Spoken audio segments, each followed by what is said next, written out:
오늘 이 아침 우리가 함께 묵상할 말씀은 요한복음 15장 26절에서 27절까지의 말씀입니다. 이 말씀 함께 읽고 오늘 우리에게 주시는 하나님의 말씀의 은혜를 함께 나누도록 하겠습니다. 내가 아버지께로부터 너희에게 보낼 보혜사 곧 아버지께로부터 오시는 진리의 영이 오시면 그 영이 나를 위하여 증언하실 것이다. 너희도 처음부터 나와 함께 있었으므로 나의 증인이 될 것이다. 아멘. 어제가 12월 3일로 계엄이 있은 지 딱 1년이 되던 날이었습니다. 1년이 지났지만 TV로 봤던 국회의사당 주변 상황이 아직도 생생하게 기억이 납니다.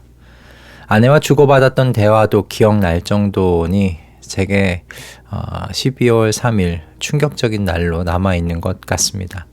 아마도 많은 사람들이 저와 비슷한 경험을 하고 계시리라 생각이 드는데요. 작년 12월 3일에 있었던 계엄에 관하여 증언할 수 있는 그러므로 수많은 사람들이 있습니다.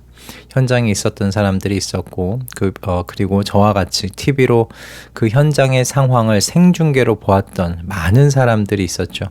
이들 모두가 다 12.3 계엄의 증인들이 아닌가 생각을 해봅니다. 이렇게 증인이라고 하면 어떤 상황에 있었던 일들을 여러 루트로 직접 체험한 사람으로 그 상황을 객관적으로 전해줄 수 있는 사람, 그 사람을 우리가 증인이라고 말하지 않습니까? 예수님께서 제자들에게 말씀하신 것도 바로 이런 맥락이셨죠. 27절 말씀입니다. 너희도 처음부터 나와 함께 있었으므로 나의 증인이 될 것이다. 예수님과 동거동락했던 최초의 제자들은 예수님의 사역을 직접 목격한 원증인들이었습니다.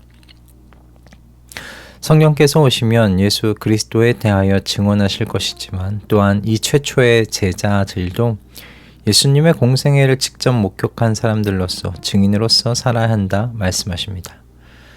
예수님의 공생애를 함께 했고 그분의 죽음과 부활의 현장을 직접 목격한 제자들이라면 응당 증인으로서 사명을 감당해야 할 겁니다. 그런데 의문을 가질 수 있는 건 왜 성경은 저와 여러분도 증인으로서 사명을 감당해야 한다고 가르치고 있는가 하는 거죠. 저와 여러분은 예수님의 사역을 직접 경험하지 않았습니다. 육신으로 이 땅에 오신 하나님의 아들의 육성을 들어보지 못했잖아요. 육신으로 이 땅에 오신 하나님의 아들께서 사역하며 흘리셨던 그 땀과 그 냄새를 보거나 맡아보지도 우리는 않았습니다. 이렇게 우리는 예수님의 사역을 직접적으로 경험한 사람들은 아닙니다. 그런데 어떻게 증인으로서의 사역을 해야 한다고 말씀하실 수 있는가 하는 것이지요. 그 열쇠가 바로 주님께서 약속하신 성령이십니다. 26절의 말씀을 보시면 예수님께서 보내실 성령께서 성도들 안에서 어떤 역할을 하실지가 나와 있습니다. 내가 아버지께로부터 너희에게 보낼 보혜사 곧 아버지께로부터 오시는 진리의 영이 오시면 그 영이 나를 위하여 증언하실 것이다. 분명히 증인은 예수님의 사역을 직접 경험한 사람들에 의해서 되어야 합니다. 그런데 성령께서 증언의 역할을 할 사람들을 지금 확장시키시는 바로 그 역할을 하시는 거예요. 예수님께서 보혜사로서 성령의 가장 큰 사역이 자신에 대해 세상에 증언하는 것이라고 말씀하셨습니다. 보혜사는 원어로 파라클레토스입니다. 뜻은 곁으로 부름 받은 자라는 의미인데요. 이렇게 성령께서는 모든 성도들의 곁으로 부르심 받았어요. 그리고 그 목적이 성도들이 세상 속에서 그리스도의 증인되게 하시기 위함이다라는 겁니다. 그런데 우리는 이런 목적을 가지고 계신 성령께 무엇을 소망하면서 기도를 많이 하고 있습니까? 성령의 충만을 받아서 두려움과 염려와 걱정을 이겨내고 세상에서 힘차게 살아가기를 소원하며 기도하지는 않나요? 성령의 충만 속에서 여러 가지 은사를 받는 걸 소원하면서 기도하고 있는 건 아닌가. 치유, 축기, 예언이나 통변과 같은 은사들 말입니다. 또 성령 충만 속에서 세상의 일을 지혜롭게 해나가기를 기도하고 있지는 않은가. 구원의 확신 속에서 살아가기를 위해서 기도하고 있지는 않은가.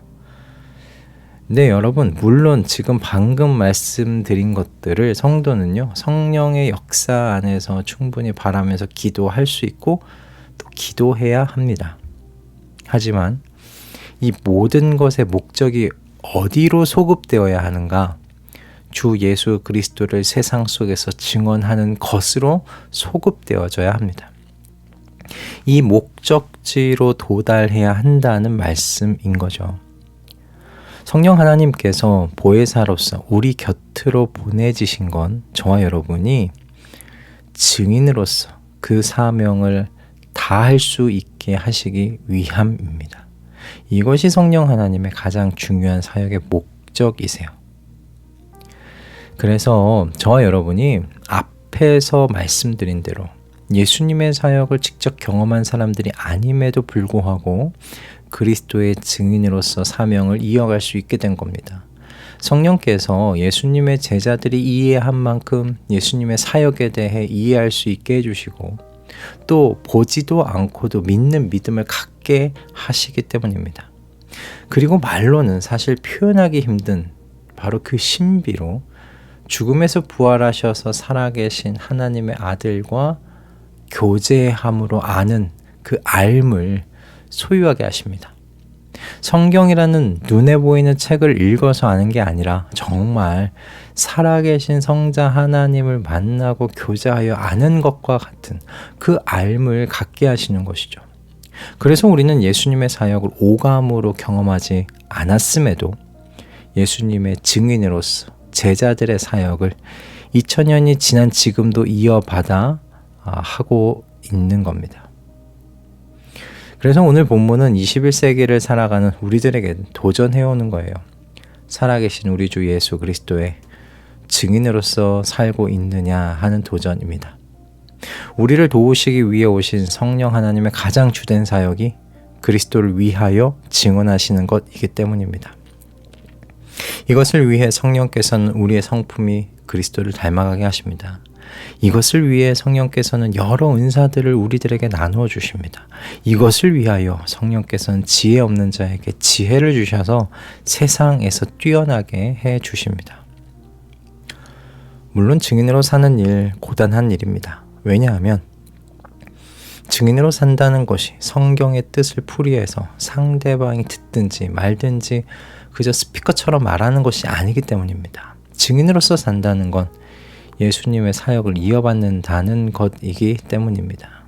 예수님은 자신의 사역으로 인해서 세상이 자기 죄를 변명할 길 없게 하셨다고 말씀하십니다. 증인으로서 산다는 건 바로 예수님의 이 사역을 이어가게 된 사람들이라는 말씀이죠. 그러니 말로만 전할 수가 없는 겁니다. 우리의 변화진 전 존재를 통해서 그리스도를 위하여 증언해야 하는 겁니다. 바라는 것은 성령을 통해 변화된 우리의 전 존재가 그리스도를 위해 증언할 때 이 증언이 능력이 있게 되기를 소원합니다. 우리의 증언에 세상의 사람들에게 살아계신 예수 그리스도를 생생하게 느낄 수 있도록 하는 그 능력이 담겨 있기를 소망합니다. 이를 위하여 이 아침 기도하며 증인으로서 세상 속으로 나아가는 저와 여러분이 되십시다. 그리스도를 위하여 증언하는 사명을 가슴에 품고 나의 세상 속으로 나아가게 해달라고 기도하며 하루를 시작하는 저와 여러분 다 되실 수 있기를 이 아침 주님의 이름으로 축복합니다. 할렐루야. 기도하겠습니다. 주님, 오늘 이 아침에 우리가 증인으로서 사명을 받았음을 다시 기억나게 해주셔서 감사합니다. 주님을 위하여 증언하는 이 사명을 이어받을 수 없는 사람들이었는데 성령을 보내어 주셔서 주님 알게 하시고 주님의 마음과 뜻을 깨닫도록 인도하여 주셨습니다. 이 귀한 사역을 이어가도록 세상에서 불러주셨사오니 이 증인으로서의 사명을 귀하게 여기고 우리의 변화된 전 존재를 통하여 주님을 위해 증언하도록 도와주시옵소서. 성령의 충만 속에서 그리스도의 죽으심과 부활의 의미를 온전히 전할 수 있도록 인도하여 주시옵소서. 예수 그리스도의 이름으로 기도드립니다. 아멘.